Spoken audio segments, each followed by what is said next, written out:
मेरे घर पर तो जैसे क़यामत ही टूट पड़ी है। मुसीबतों ने रुख कर लिया हमारे घर का। अरे बेटा, तुम्हें कुछ हो जाता तो हमारे पास है ही क्या तुम्हारे अलावा?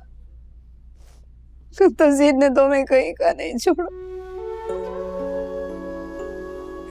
क्यों करते हो लोगों की परवाह? लोगों की तो आदत है, बोलते रहेंगे। तुम ना उलझा करो किसी के साथ। अम्मी कहाँ है? वो शायद आपके चचा के साथ कोई मशवरा करने गई हैं। चलो मैं देखता हूँ उन्हें।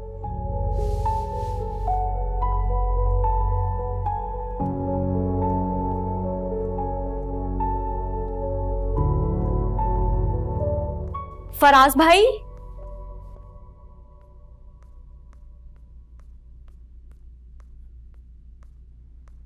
क्या हुआ? सब ठीक तो है? जी वो क्या हुआ था, मेरा मतलब है तज़ीन ने क्या किया है, और कुछ पता चला उस रकम के बारे में जो उसके बैग से निकली थी? प्लीज फराज भाई, मुझसे कुछ नहीं छुपाएं। अम्मी की ऐसी हालत नहीं है कि मैं उनसे कुछ पूछूं, मगर ऐसे हालात में मुझे सब कुछ पता होना चाहिए। ठीक कह रही हो तुम, मुझे खुद समझ नहीं आ रही कुछ। फराज भाई, वो जो तज़ीन के बैग से रकम निकली थी, क्या वो वही थी जो स्कूल से गायब हुई थी? Not sure. ना ही उसने कुछ बताया। मुझे यकीन है ये वो रकम नहीं होगी। मगर जाते वक्त तो तज़ीन के पास कुछ नहीं था।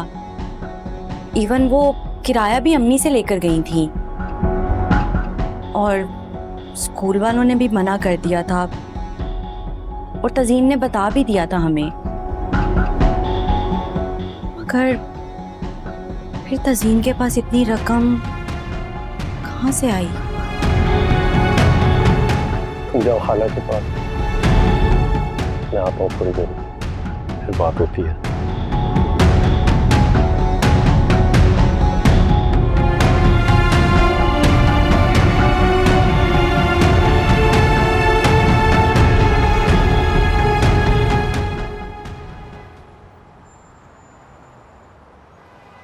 ये क्या हो रहा है भाभी? मुझे तो हैरत हो रही। इसे कहते हैं आंखों देखे मक्खी निगलना। सब कुछ आपकी नजरों के सामने हो रहा है और हुआ है, लेकिन आप बज़िद हैं कि अपने हीरे जैसे बेटी की शादी इस घराने में कराना चाहती है, और वो भी उस लड़की से जो कि हवालात में बंद है। क्या चाहती हैं भाभी आप? सुहेल भाई, मेरे बस में कुछ नहीं है। फराज उस लड़की का दीवाना है। तज़ीन के बारे में एक लफ्ज नहीं सुनना चाहता वो। और वो लड़की इतनी चालाक है, अपने इशारों पे फराज को नचा रही है वो। उसके सामने तो वो मुझे भी कुछ नहीं समझता। और आप फिर भी उसको अपने घर की बहू बनाने का सोच रही हैं। मेरा दिल चीर कर देखे। अगर मेरा बस चले ना तो मैं ये रिश्ता फौरन खत्म कर दूं, चाहे वो मेरी भांजी ही क्यों ना हो। लेकिन फराज को कौन समझाए? क्या हो गया है? आप ठीक तो हैं? ये जो हालात चल रहे हैं, इसमें क्या ठीक हो सकता है? क्यों नहीं ठीक हो सकता चचा? हम थोड़ा पॉजिटिव तो सोचें। ये मेरे जुड़े हुए हाथ देखो, खुदा के लिए अपने मरे हुए बाप की इज्जत का ख्याल कर लो। तज़ीन ने कुछ किया हो या ना किया हो, लेकिन वो तुम्हारे काबिल नहीं है। तुम उससे शादी नहीं करोगे। मुझसे वादा करो कि तुम उससे शादी नहीं करोगे। मैं कोई वादा नहीं कर रहा।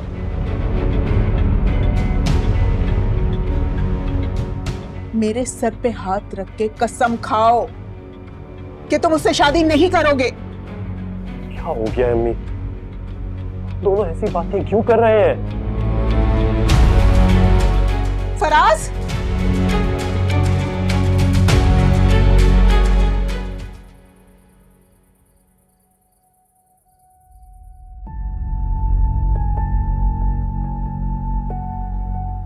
ये मेरे जुड़े हुए हाथ देखो, खुदा के लिए अपने मरे हुए बाप की इज्जत का ख्याल कर लो।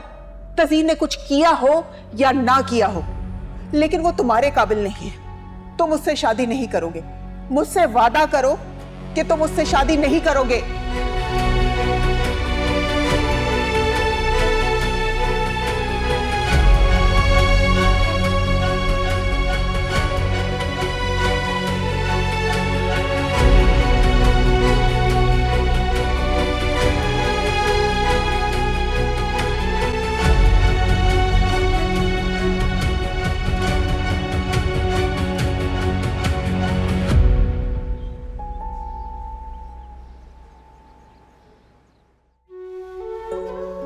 मेरे मालिक रहम कर मुझ पर, मेरे बच्चों पर, मेरी तहसीन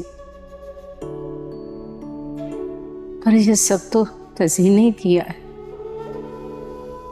उसने जरा भी ना सोचा हमारा ये सब करते हुए। या अल्लाह खैर, कौन आ गया?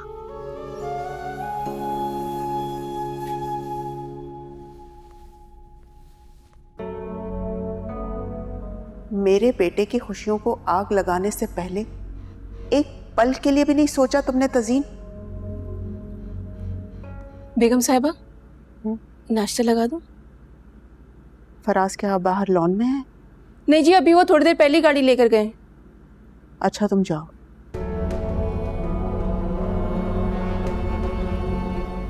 फराज, तुम फिर उसके पीछे चले गए? आ गई तज़ीन थाने से।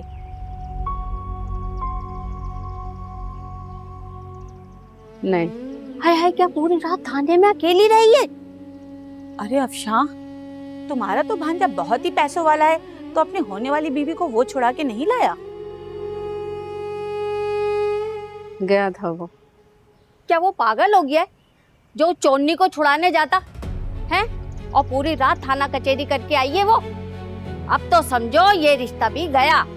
छोटी का भी रिश्ता टूट गया ना। अरे कल सब कुछ खत्म हो गया था जब पुलिस तज़ीन को गाड़ी में बिठा के लेके गई थी। ऐसी लगती तो नहीं थी, देखने में बहुत मेहनती और शरीफ बाकिरदार बनती थी।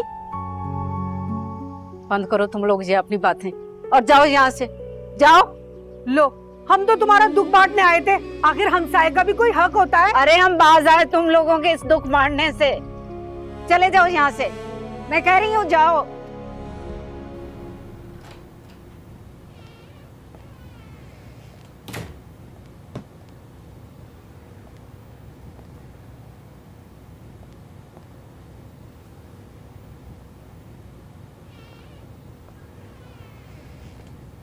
यार मुंतशिर, तुझे कुछ पता है? मिस तज़ीन कल रात से हवालात में है।